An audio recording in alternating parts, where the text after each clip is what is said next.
SU Federal Credit Union Sports Desk.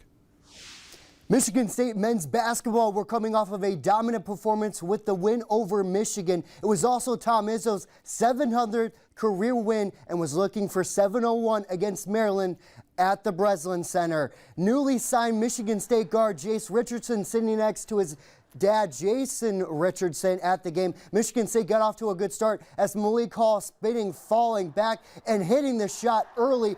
4-point lead for the Spartans. Run continues as Carson Cooper gets the board, kicks it out to Tyson Walker for 3. 9-point lead for MSU. Second half, things slow down for MSU, but Walker driving, gets the feed from Akins, fouled and gets the bucket. MSU led by 4, up by just 2. MSU needed a bucket again. Hogarth finds Akins from the wing and he gets it. Michigan State suddenly found themselves down by 1 until Hogarth lobs it to Madi Sissoko for the slam, and then this one from Hogarth gets the steal and he can stroll to the bucket for the layup, and that does it. MSU picks up its second win in a row, and Tom Izzo says this matchup threw him back to the good old days. To win a game that way is not for the faint at heart, but it was probably good for my program moving forward on what I think we got to do. That is a good basketball team. Fist fight, big time, old time Big Ten basketball game. You don't have those as much anymore. I give a lot of credit to them. They are about as physical and tough as a team as I've played in a long time.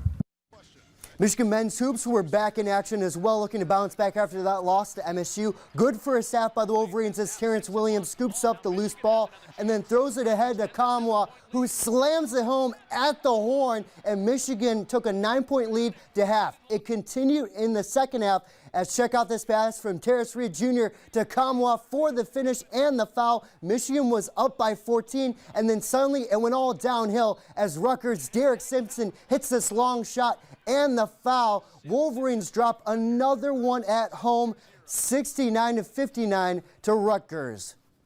Michigan State hockey was back in action tonight as well, looking to bounce back against Notre Dame after falling 4-1 last night. Scoreless game in the first until Carson Dorwart weaves through defenders and fires the shot in, and that gave Michigan State a 1-0 lead in the first. It would remain that way into the second until Reed Lebster finds Jeremy Davidson, who wraps it around and scores to give Michigan State a 2-0 lead. Same score. 10 seconds left in the period as Joey Larson slides it over to Artem Leshinov, who fires and scores, and Michigan State takes a 3-0 lead into the third period. Spartans would then add on as Larson would find Gavin O'Connell, and that would do it. Michigan State bounces back in a big way and wins 4-0 on the road.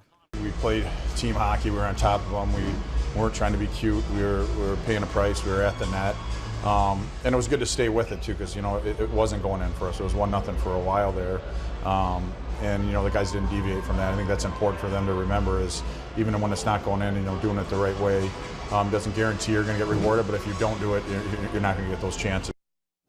Flipping back over to hoops, Michigan State women's basketball is back in action Monday night at the Breslin Center when they take on the Minnesota Golden Gophers. The Spartans are riding high right now on a 3-game win streak with a win over Rutgers on Tuesday night. Head coach Robin Freilich says that this team needs to keep up that energy in order to keep on winning. Well, I love to say that energy and effort in basketball is actually an advantage, and it can you can make up for mistakes through it. And it's something that we can always control. And so that's something when we are playing well, you see us playing with good effort and energy.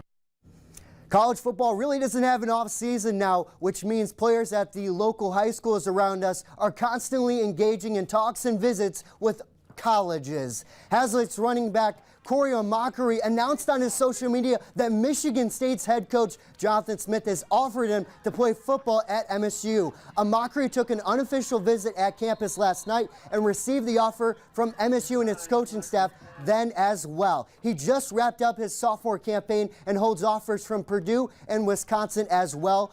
Corey's father, Opu O'Macari, is a former running back at Michigan State and played for George Perlis, and his brother Nakai just signed with Bowling Green. One of the top running backs in our area has made his college decision as well. Mason running back A.J. Martell announced Thursday he will go to school and play football at Hope College. Martell was a two-time All-State selection for the Bulldogs and rushed for more than 4,700 yards in his career at Mason.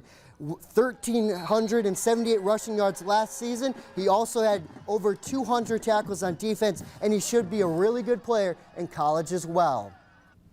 Man, some pretty good basketball, though, from MSU. It's nice to see them get that nice fourth quarter push. So yeah, thanks, needed Owen. to win badly, yep. Oh, yeah, I appreciate it, man.